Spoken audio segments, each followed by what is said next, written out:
வணக்கம். எல்லோருக்கும் வணக்கங்கள். இன்று ஒரு தகவல். தென்கட்சி கோ சுவாமிநாதனின் இன்று ஒரு தகவல். சிரிக்கவும் சிந்திக்கவும் ஒரு கதை. நாங்கள் கதை தான் 2-3 நாள் கொழும்பு போனது போதும்ண்டா போல போச்சு. கொழும்பு போய் இவ்வளோத்தை சேர்த்து வச்சுக்கிறோம். நாங்கள் ஒன்றும் பாசிக்கல. உறவுகளுங்க இங்கே என்று கேட்கறது அதை கொஞ்சம் பிந்த முடியும். ஆனால் இப்போ கோபம் வந்துடுது உறவுகளுக்கு. நீங்கள் உங்களோட பழைய பேப்பர் நீங்கள் போட்டு இருங்கூடா, நாங்கள் பார்க்க மாட்டோம். பார்க்கணும் இல்லை தெரியுமா? அந்த பூனைக்குடி எல்லாம் குடியல் சோறு வைக்க கோபத்தில் அந்த விட்டுட்டு போன மாதிரி பார்க்கணுமே இல்லை. அதில் பார்த்தேன் நான் இண்டியான் போட்டோன்னு சும்மா பார்க்கணும் இல்லை. உங்கள்கிட்ட பழம் பேப்பர் பார்க்க நாங்கள் இருக்கிற மாதிரி உறவுகள் பார்க்க இல்லை. பார்த்தீங்க என்ன செய்யறது? முறுத்தலாக இருந்தப்போல நாங்கள் எல்லாத்தையும் வேண்டி பாதிச்சு தள்ளுறோம். நாங்கள் விட்டாலும் அந்த பார்க்கணும் நீங்கள்டக்கா விட்டு பாதிக்கிறோம். போனால் போது பேப்பர் கடைக்காரன் பாவம் அதனால வச்சிருக்கு. தம்பி நீங்கள் வருவீங்கன்னு தெரியும் எனக்கு. நீங்கள் நெடு வந்து வாங்குறீங்க தானே வச்சிருந்தாங்க கூட வெளியிடங்களை போய் நிற்கலாம். மற்ற பேப்பர் கூட பார்க்குறாங்க இல்லை. மற்ற பேப்பர் போட்டால் பார்க்கணும். பரம்புரி தான் வேணும் எங்களுக்குண்டா. நாம என்ன செய்கிறோம்? யாழ்ப்பாணம் தான் நிற்கணும். பார்ப்போம், முயற்சிப்போம். என்ன சில சில நல்லா போடாது. போய் ஒரே அனுப்ப வேணாம். நீங்க சொப் கோப்பி அனுப்புங்க. ஒரே கேட்க மாட்டோம். அவரோட கதைக்கத்தான் போனோம். நாங்கள் கண்ணாள் கதைக்கிறோம் ஒரு நாள் போனால் அவர் கதைப்பார் சார். அப்படி உங்களுக்கு ஒரு பெரிய ஒரு வாச வாட்டம் இருக்கு சார். ஒரு கொஞ்சம் பேர் பார்க்குறேன் சார். புலம்பெயர் எல்லாம் பார்க்குறேன். அவையை நாங்கள் ஏமாத்துறது நல்லா விரும்பலை சார். நாங்கள் எங்கேயும் வெளியில் போனால் சார் எங்களுக்கு இருக்க தாங்க சார். ஓம் சார், ஆம் சார், ப்ளீஸ் சார் அவருக்கு அனுப்பிவிட்டா சார். அந்த நாங்கள் அதை அங்கேருந்தே பார்த்து வாட்சி போடுவோம் சார். ஏன்னா மக்களும் திருத்தி அடைவார்கள் சார் என்று கேட்டால் உடனே தம்பி நீ அது வேண்டாம், நீ அப்படியே முழுக்கையை கொண்டு தந்து விட்றேன். சரி, இந்த விருந்து அதுவும் ஒரு விருந்து தான். யூட்ராஜ் இந்த விருந்து எங்களுக்கு கிடைச்சிது. அந்த விருந்து மாதிரி தான் இது விருந்து. பார்ப்போம். பந்திக்கு முந்துகின்ற ஆசாமிகள் நம்மிலே பல பேர் உண்டு. அப்படி முந்துவது கூட தவறில்லை. ஆனால் அப்படி ஒரு விருந்திலே முதல் ஆளாக உட்கார்ந்து சாப்பிட்டு விட்டு வெளியிலே வரும்போது என்ன பெரிய விருந்து வைத்து விட்டான். சாம்பாரில் உப்பு இல்லை, ரசத்தில் ஹேரமில்லை என்று சொல்லி கொண்டு வருவது இருக்கு பாருங்கள். அது சரியில்லை, நாகரிகம் இல்லை. சாப்பிட்றது மூக்கு முட்டை பருப்பு பருப்பு பருப்பு போடும், சாம்பார் போடும் வச்சு விளாசம் விளாசி போட்டு வெளியில கண்டறியாது. உப்பிட உப்பே உப்புமில்லை ஒரு கேன ரசமான் ஜயம் பச்சை தண்ணி. நான் ஒரு ஆள்கிட்ட சொன்னேன் இந்த சனத்தை திருப்தி திட்ட வலிக்கிட்டா எங்களுக்கு மனநோய் வரும். தமிழ் சரியான விஷயம், சரியான மோசம், சரியான மோசம். ஐயோ குர்ரா குர்ரா குர்ரா சொல்றது என்ன எல்லாத்தையும் பெறுறது இருந்து பேச குர்ரா சொல்லி மற்ற போக விட்டு போகிறோம் சொல்கிறாங்கலாம் கூட. இங்கே வந்து ஐயோ நான் இப்போ காணவே நினைச்சேன் வந்துட்டியல் பார்த்து நல்ல விஷயம் இருங்க கதைங்க இந்த தேர்தல் இப்போவே அதையும் கொடுக்குறோம். இதில் கொடுத்துட்டு போனோடனே ஆளுண்டு நிறைய பேர் போக விட்டு இந்த கதைக்கிறேன். ஆளுண்டு நான் கதை வச்சேன் வேறோட. இப்படித்தான் எங்களை சமுதாயம் போகுது. சரி, அப்போ இப்படியெல்லாம் சொல்கிறோம், நாகரிகம் இல்லைன்னு சொல்கிறோம். திருமண பத்திரிகையிலே என்னென்ன போட்டிருக்கு. என் பெண்ணுக்கும் இன்னார் பையனுக்கு திருமணம், எல்லோரும் குடும்பத்தோடு வந்து மணமக்களை ஆசீர்வதிக்க வேண்டும் என்று தான் போட்டிருக்கு. குடும்பத்தோடு வந்து விருந்து சாப்பிட்டு சாப்பாடு எப்படி இருக்குன்று அபிப்பிராயம் சொல்லிவிட்டு போங்கள் என்றா போட்டிருக்கு. வாருங்கள் வந்து சாப்பிடுங்கள், சாப்பாடு உப்பு இருக்கா புளி இருக்கா என்று சொல்லிவிட்டு செல்லுங்கள் என்று போட்டிருக்காங்க. எப்போ நோட்டீஸ் இல்லை. ஒருவருடைய வீட்டு விசேஷத்துக்கு போயிருக்கிறோம் என்றால் இவ்வளவோ அவசரியங்கள் நமக்கு ஏற்படலாம். ஏராளமான கூட்டம் வந்திருக்கும். எல்லோரையும் வந்து அவர்கள் தனியாக கவனித்து கொண்டிருக்க முடியாது. உண்மை பாவங்கள். அதுவள் போட்டோக்காரன் ஒரு பக்கம் இழுப்பான். ஏன்னா அது முந்தி கதை வேறு. வீட்டில் வச்சு எல்லாரும் கவனிக்கணும். இப்போ கஷ்டம். நாம் தான் சமாளித்து கொண்டு வாழ்த்து வேண்டியவர்களை வாழ்த்தி விட்டு வந்து சேர வேண்டும். அதை விட்டு விட்டு பத்தியை கொடுத்தார்கள் என்று போனேன் சார், கவனிப்பே சரியில்லை என்று புலம்பிக் கொண்டிருக்கக்கூடாது. பத்திரிகை தந்தாங்க போனேன். அங்கே அவன் கணக்கு எடுக்கல சார். என்ன படம் எடுக்கக்கூட அவன் கூப்பிட்டானே என்ன அப்படி நீ தான்டா போகணும், நீ தான் அங்கே பரிசையிலேருந்து நீ தான் போய் படம் எடுத்து நீ தான் பார்த்தோம். வேறு வழி இல்லை. அப்படியான காலகட்டத்தில் நாங்கள் இருக்கிறோம். அல்லாடி போகாம விடப்பா நீ பிரச்சனை போகாங்க. ஒரு விருந்துக்கு போனால் எப்படி நடந்து கொள்ள வேண்டும் என்பதை கூட அனுபவசாலிகள் சிலர் சொல்லியிருக்கிறார்கள். இந்த காலத்திலே திருமணம், பிறந்த நாள், அது இது என்று நிறைய விருந்துகள் நடக்கும். அது எல்லாம் எதற்காக? மனித உறவுகளை வளர்ப்பதற்காகத்தான். ஒரு விருந்துக்கு போனால் அமைதியாக பொறுமையாக போய் உட்கார வேண்டும். அடித்து பிடித்து முதல் போய் உட்கார வேண்டும் என்று நினைக்கக்கூடாது. அது எங்களுடைய பெரிய பிரச்சனை. அது படித்தவனும் அப்படித்தான், படிக்காதவனும் அப்படித்தான், எல்லாரும் அப்படித்தான். பந்திக்கு போனோம்னா அட்டி பாட்டு மூந்தி பாட்டு இட்டி பாட்டு அதுக்கு ரெண்டு இதுக்கு. நான் ஒரு மண்டபத்துக்கு போனான், அது எந்த மண்டபம் சொல்லக்கூடாது பேர். போனேன், ஐயோ இதுக்குள்ளார தூக்கி எடுக்கு பொம்பளைகள் இதுக்குள்ளார ஆம்பளைகள் அதுக்கு விட்டார் போட்டோம். நான் போய் நின்றேன், எனக்கு சரி வரல. நான் திரும்பி வரேன், என்ன நம்பின்னு இதுக்கு நின்று சாப்பிட்றத விட மரியாதையே நாங்கள் வெளியில் போகிறோம். நான் சாப்பிடவே இல்லை, உண்மையாக வெளியில் வந்துட்டேன். இன்றைய தான் உனக்கு சொல்கிறோம், உனக்கு சொல்லு ஏன் சொல்லி இதோட அவங்கள்ட்ட நிலைமை அது மக்கள் யோசிக்கணும். என்ன பாவம் அந்த செய்தவங்களுக்கும் கஷ்டமாக இருக்கும். என்ன அப்போ அப்படியெல்லாம் செய்யப்படாது. அமைதியாக அட்டம் பிடித்து முதல் போய் உட்கார வேண்டும் என்று நினைக்கக்கூடாது. முதல் பந்தி நடந்து கொண்டிருந்தால் அது முடிந்து இலை எடுத்து சுத்தம் செய்த பின்னர் போய் உட்காருவதே நாகரிகம். இது அவன் ஒரு பக்கத்தால் இலை எடுத்துட்டு இந்த பக்கத்தால் இருந்துட்டு இருக்குங்களா, அதை கூட்டுறேன் இல்லையே. ஷோ சாப்பாடு இருக்குன்னு தானே, சாப்பாடு இருக்குது தானே, சாப்பாட்டு போகலாம் மாறுதலாம்.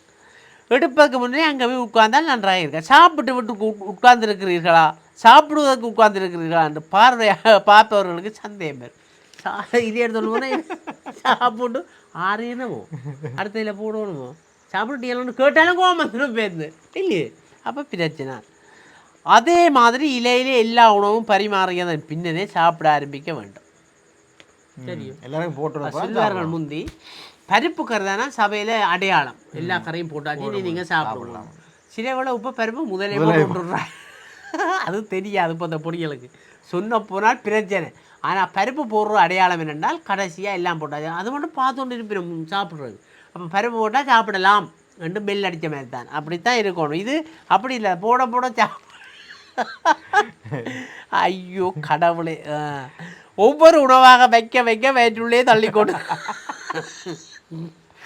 கொண்டிருந்தால் எதை வைத்தோம் எதை வைக்கவில்லை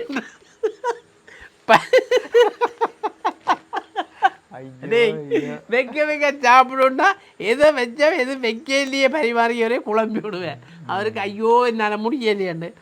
ஏனென்றால் எப்போது பார்த்தாலும் இதை காலியாக தான் இருக்கும்.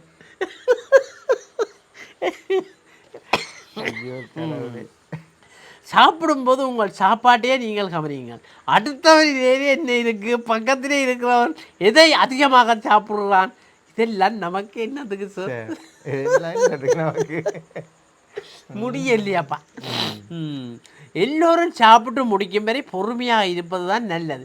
நீங்கள் மட்டும் பாதி எழுந்தால் பக்கத்தில் இருப்பவர்களுக்கு சங்கடமாக இருக்குது. நீங்கள் மலமண்டம் அள்ளி ஏதோ அந்த சிப்பை திறந்து போட்டு உள்ளுக்கு வைக்கிற மாதிரி வச்ச மாதிரி இருக்கும், சாப்பாடை காணலாம். என்ன வேகத்தில் சாப்பிடுவாங்க, அதை அரைச்சி கிரைச்சி ஒன்றும் இல்லை, அப்படியே அனுப்பிவிட வேண்டியான். இப்போ எல்லாம் மோசம்.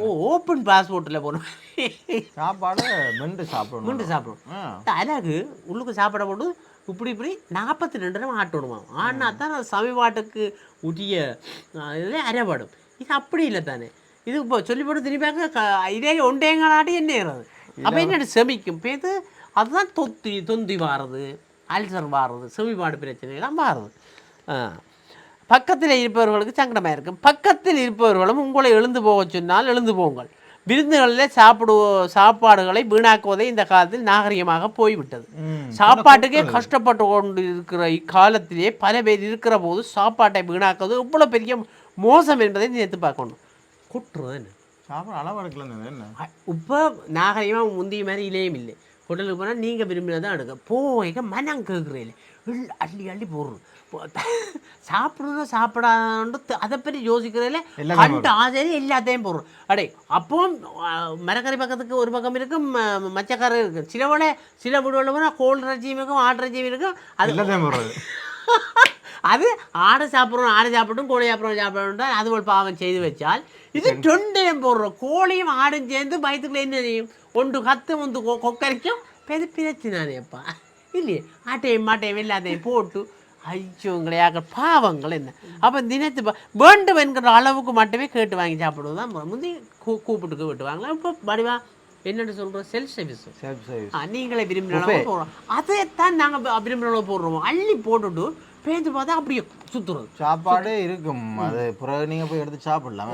வேந்து அது இருக்கும், பேந்து போய் சாப்பிடலாம். அதுக்காக விட்டுட்டு ஒரு இதை எடுத்து போட்டு கொண்டு போய் கொட்டுறதுக்கு அநியாயம். மற்ற இப்போ சாப்பாட்டு கோப்பைக்கையும் அளவாக போட்டதும் சாப்பிடும் மனம் வரும். அதுதான் விருந்திலே பஃபே என்று ஒரு முறை சொல்கிறார்கள்.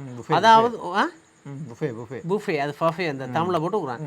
உணவு வகைகள் எல்லாம் ஒரு இடத்தில் பொதுவாக வைத்து விடுவார்கள். நமக்கு தேவையான அதான் நாங்கள் சொன்ன செல்ஃப் சர்வீஸ் ஒரு தட்டிலே போட்டு கொண்டு வந்து சாப்பிட வேண்டியதுதான். இதிலே கூட சில பேர் தேவைக்கு அதிகமாக எடுத்துக்கொண்டு அதுதானே பகாச்சினாங்க வந்து வீணாக்குவது உண்டு. இந்த கொடுமையை எங்கே போய் சொல்லுவோம் சார் என்று சொல்கிறேன். சில சமயம் கடைசியாக சாப்பிடுவதற்கு சில உணவுகள் கிடைக்காமலேயே போகலாம். அதை போய் பெரிதாக எடுத்துக்கொண்டிருக்க கூடாது. என்ன சார் இந்த அளவுக்கு கூடவா நாகரிகம் தெரியாமல் இருக்கிறோம்? இதை போய் பெரிதாக சொல்ல வந்து விட்டீர்களே என்று நினைக்கலாம். சில பேருக்கு இந்த விவரம் தேவைப்படலாம், அவர்களுக்காவது காதலே விளட்டும் என்பதாகத்தான் இது. நீங்கள் சொல்லலாம், என்ன சார் இது தெரியாமல் இருக்கிறது, இதை போய் சொல்லி நிற்கிறீங்க ஒரு கதையுண்டு. இப்போ முருகன்ஜினாக்கும் சில பேர் நடக்கும் மைண்டு போச்சு கேட்குற மாதிரி கிடக்கிறேன். ஏதோ இதை தெரியாத சொன்ன மாதிரி இந்த சிரிச்சு கொண்டு இருக்கிறீங்களா மக்கள் நம்மளை 2 பேரும் எங்களுக்கு தெரியாது. ஏதோ 4 பேர்ல ஒரு ஆளுக்காவது அது விளையாட்டு மட்டும் தான் நாங்களும் கதைக்கிறோம். ஒரு பெரிய திருமணம் இருந்து நடந்து கொண்டிருந்தது. விருந்து மண்டப வாசல்லே ஒருவர் நின்று கொண்டு வருபவர்கள் எல்லாம் மிகவும் மரியாதையாக வணங்கி உள்ளே அனுப்பி கொண்டிருந்தேன். வாங்கோ, வணக்கம், போங்கோ, வாங்கோ நொண்டார். சரியோ, வருபவர்களின் கையை பிடித்து முத்தமிட்டு அதன் பின்னரே உள்ளே அனுப்பி கொண்டிருந்தேன். இது கொரோனா இல்லா காலமாக இருக்கும். என்ன கொரோனா காலத்துல எல்லாம் இந்த விளையாட்டு சரிதான் அனுப்பி கொண்டிருந்தேன். கூட்டம் எல்லாம் முடிந்த பிறகு அவரிடம் போகிறேன். சார், நானும் எவ்வளோ விருந்துகளுக்கு போயிருக்கிறேன், இவ்வளவு மரியாதையாக கைக்கு ஏதோ இல்லை கைக்கு முத்தமிட்டு வரவேற்பதை இங்கே தான் பார்க்கிறேன் என்றேன். அதற்கு அவர், அட போங்க சார், நான் முத்தம் கொடுக்கவில்லை, முதல் பந்திக்கு வந்து சாப்பிட்டவர்களே அடுத்த பந்திக்கு வருகிறார்களா என்று மோந்து பார்த்து நான் சார் 2ஆம் தினம் வந்து சாப்பிடுவாங்க சார், அதான் மூந்து பார்த்தேன்னா நீங்கள் போங்க சார் சொன்னேன். இப்படி எங்களோட மக்களோட நிலைமை, அதான் பிரச்சனை இல்லையே. அதனாலே உண்மையிலே அந்த விருந்து உபசாரம்ன்றது ஒரு நல்லம். அந்த விருந்து உபசாரத்தை நாங்கள் சரியாக செய்யணும். சரியாக செய்ய சில இடங்களில் உதயம் சொல்கிறோம் ஒரு பக்கம், என்ன இடத்துல இந்த சில ஹோட்டல்ஸுக்கு போனீங்கன்னு சொன்னால் தலைக்கு தான் காசு எடுப்பாங்க. இந்த ஒரு அதில் நீங்கள் எடுத்து சாப்பிடத்தான் பண்ணுவோம், ஒன்றும் செய்யலாம். கொஞ்சம் கொஞ்சமாக திரும்ப போனால் திரும்ப அதுக்கு அவங்களுக்கு தான் நட்டமே ஒரு அடி எடுத்து சில அதான் இடம் மறைந்தோ செயற்பட்டு. சரி, அதனால் ஆசிரியர்கிட்ட கருத்துக்கு நல்ல கருத்து எங்களுக்கு எல்லாருக்கும் பொருந்தாது. எல்லாரும் சிலவோட பேசுவீர்கள், அப்படி இல்லை இப்படி நடக்குது, நிச்சயமாக நடந்து கொண்டு இருக்குது, நடக்குது. ஆகையினால அவர்களும் திருந்தவணும் என்று கூறிக்கொண்டு நாங்களும் விடைபெற்றுக் கொள்கிறோம். நன்றி, வணக்கங்கள்.